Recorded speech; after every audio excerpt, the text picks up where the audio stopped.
Good day.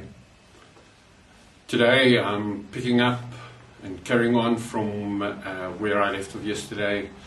I'm busy going through the book of Exodus, and today our scripture comes out of the book of Exodus chapter 34, and I want to read verse 6 and 7 for us.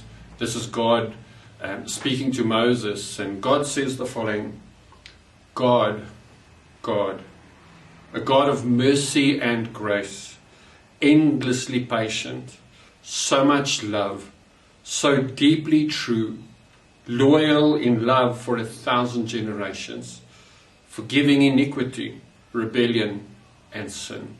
When we read through the account of the journey of the Israelites as they were on their way to the promised land, if we consider how they flip-flopped between worshipping God, fearing God, or shunning God, turning away from Him, we can clearly see the truth of what God says in these verses. When we look at what they did, I wonder, how did God put up with this? How did God not kill them, move away from them, leave them on their own sooner or ever? At times He felt like that. We see where He feels like, I've had it. I've had enough of these stiff-necked people. And I'm sure that as parents, we sometimes experience that. And that you probably have experienced it with your children, where they continue doing something, or they do something over and over again, and you feel like you're getting to the end of your rope, and you feel like you're going to strangle them. But ultimately, love wins every time. And the same is true of God. God, who is love. See, if we look at it from God's perspective, we could say, if I was God, I would what? I would wipe them off. I would kill them off. I would pick somebody else. I would pick a different tribe. I would start it fresh again, because I'm God. I can do that. I don't have to sit with this. I don't have to take this. I don't have to put up with this. But if we look at it from the Israelites' perspective, what would you want God to do?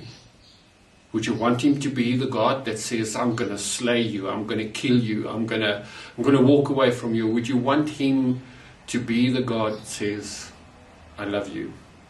And love ultimately wins out. Love ultimately says, I will forgive you another time. I will forgive you for what you're doing against me. I will be loyal, even if you're not. How precious is His seemingly endless mercy, grace, love, patience, and loyalty. You know, I desperately wish that I would never mess up, that I would always be loyal, so that God could see how much I love Him. But I fail, more than I would ever want to admit. And the truth of this declaration that God makes about Himself floods my heart, my mind, my soul, when I fail and look up at Him. And when we read the scripture, we see that after God said this, Moses fell down on his knees before God. And I feel like doing the same, falling down before Him just like Moses did. His nail-pierced hands stretched out to me, calling me in for a hug, draws me closer to comfort me, to encourage me, ready as always to love and forgive, in spite of the many times that I have failed Him. Know today that you are loved. He doesn't need to. He could let you go. He could let you be, but He loves you. He's with you. Be blessed.